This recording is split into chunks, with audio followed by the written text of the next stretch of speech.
नमस्कार। Gap financial services के YouTube channel में मैं सी राकेश रोशन आपका फिर से स्वागत करता हूं।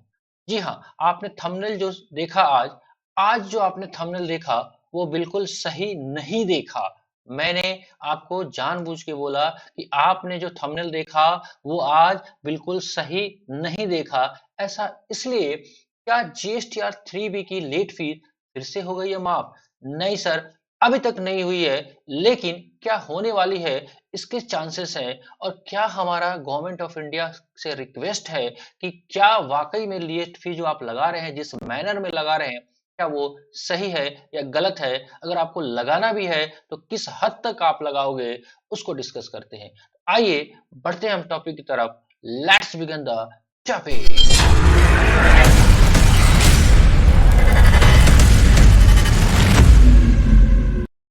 जी हाँ, आपने जो थंबनेल देखा था, जीएसटीआर 3B की लेट फीस माफ हो गई है या होने वाली है, इसको हम डिस्कस करेंगे। अगर नहीं भी होती है तो गवर्नमेंट जो फाइन लगा रही है वो कहाँ तक न्याय संगत है?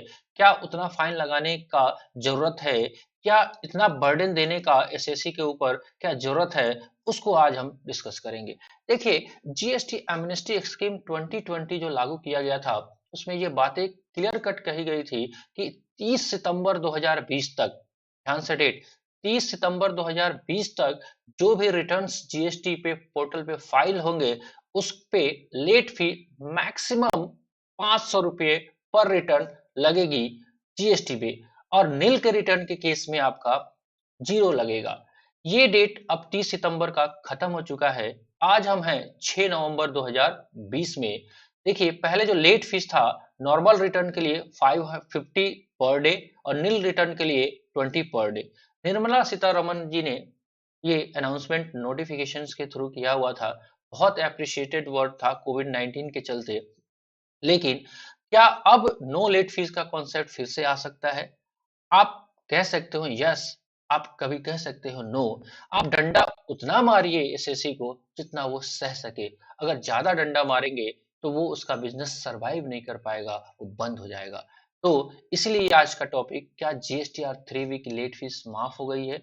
नहीं हुई है अभी तक, लेकिन माफ होनी चाहिए।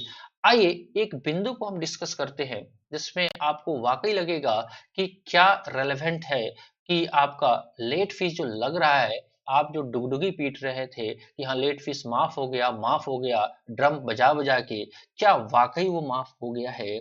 अगर नहीं हुआ है तो जीएसटी एमनेस्टी स्कीम 2020 को एक बार और प्लीज एक बार और आप एक्सटेंड कर दो, ताकि एसएससी जो है जीएसटी का फाइन के बोझ से वो दब न जाए।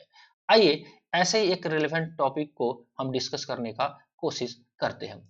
आइए जी, अपने सामने स्क्रीन पे, और हम डिस्कस करते हैं। देखिए सर, जीएसटी एमनेस्टी स्कीम जो लगाया गया था, अगर ध्यान से हम लोग देखें, जीएसटी एमनेस्टी स्कीम मान लेते हैं ये 30 सितंबर के तक लगाया गया था। 30/9/2020 तक बोला गया था कि आप इस डेट तक आप रिटर्न फाइल कर लेते हो। इसके पीछे का मतलब जुलाई 2017 से लेकर जुलाई 20 तक का, राइट? ये रिटर्न आप कब फाइल कर लेते हैं? अगर हम लोग फाइल कर लेते हैं 30/9 तक, अगर यहां तक फाइल कर लेते थे, यहां तक 30/9/2020 तक अगर फाइल कर लेते थे, तो हमारे पास क्या स्कीम था? ये स्कीम था कि अगर आपका नील रिटर्न है तो आपको लेट फीस लगेगी कि नहीं लगेगी? नहीं लगेगी, लेट फीस भी नील। लेकिन हाँ, अगर आपका टैक्स पेबल है या आपका डेटा है, तो उस केस में आपको लेट फीस जो लग रहा था वो मैक्सिमम 500 लग रहा था। ये कैसे लग रहा था? 50 रुपीज पर डे जो भी निकल के आ रहा था, वो मैक्सिमम 500 लग रहा था। लेकिन जैसे ही ये 30 सितंबर 2020 खत्म हुआ, अब लेट फी जो लग रहा है वो 50 रुपीज पर डे और मैक्सिमम कैपिंग 10,000, राइट? ये आपका लग रहा है।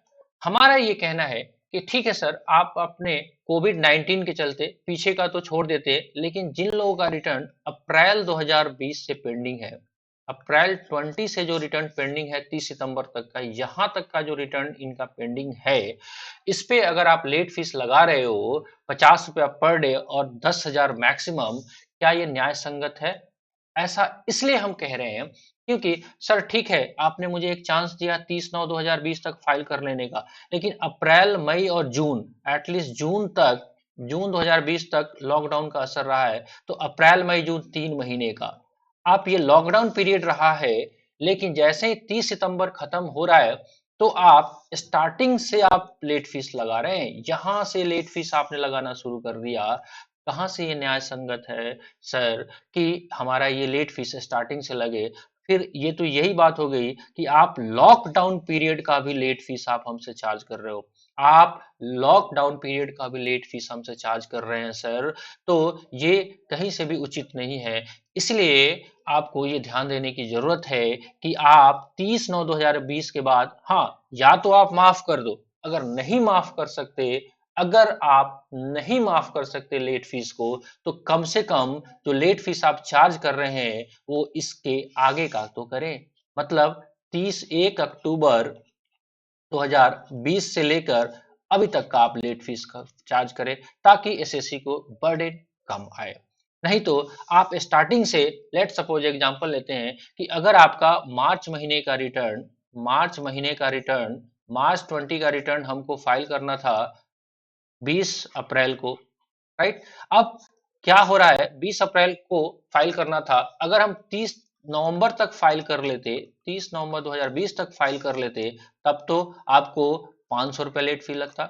लेकिन अब क्या हुआ कि अगर हम 30 सितंबर तक आप फाइल अगर नहीं किया हम लोगों ने, तो अब लेट फीस जो लग रहा है वो 20 अप्रैल से लेके अभी तक का लग रहा है, जो कि सही नहीं है। हाँ, आपको लेट फी या तो माफ कर दीजिए, आपकी इच्छा है, अदरवाइज अगर आप नहीं माफ करते हैं तो एटलीस्ट 30 सितंबर 2020 के बाद, यानी कि 1 अक्टूबर से लेकर जब तक एसएससी फाइल करता है वहां तक का स्कीम लेके आइए, ताकि एसएससी को फायदा हो सके। अदरवाइज ये डंडे बरसाने से कोई फायदा नहीं है, एसएससी सरवाइव नहीं कर पाएगा। अगर एसएससी ही नहीं से सरवाइव कर पाएगा तो आपका जीएसटी का कलेक्शन डाउन हो जाएगा। इसीलिए government of India, Nirmala Sitharaman ji, ministry of finance, CBEC से मेरा नम्र निवेदन है कि आप इस पे जल्द से जल्द विचार करें, ताकि जो भी एसएससी जिनका रिटर्न पेंडिंग है और वो केवल लेट फी के चलते उनका रिटर्न फाइल नहीं हो पा रहा है, तो उसको फाइल हम लोग कर पाए और गवर्नमेंट का जो कलेक्शन है वो बढ़ पाए। तो मेरा यही रिक्वेस्ट है कि जीएसटी एमनेस्टी स्कीम जो है हमारे पास, उसको एक बार और लॉन्च कर दिया जाए, एक मौका और एसएससी को दिया जाए, ताकि वो उसको रिटर्न्स को अपडेट कर सके। देखिए, वेरियस रिप्रेजेंटेशन भी अब फाइल होना शुरू हो गया है, अभी तक रिट पिटीशन नहीं फाइल हुआ है कि हाँ जी एक बार और इसको ऐसा किया जाए। तो मेरा गवर्नमेंट ऑफ इंडिया से नम्र निवेदन है कि आप जीएसटी एमनेस्टी स्कीम को लगा दें तो बहुत अच्छी बात है। अगर आप नहीं लगा पाते हैं तो एटलीस्ट 30 सितंबर के बाद वाले पीरियड का लेट फीस आप कलेक्ट करें।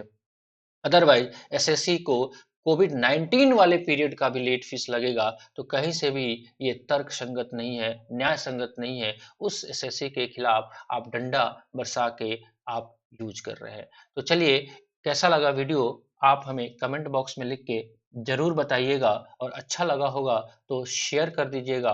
और अभी तक आपने इस चैनल को सब्सक्राइब नहीं किया है तो प्लीज सब्सक्राइब कर लीजिएगा और बेल आइकन को प्रेस कर दीजिएगा, ताकि कोई भी नया वीडियो आए तो नोटिफिकेशन आपको पहले मिले।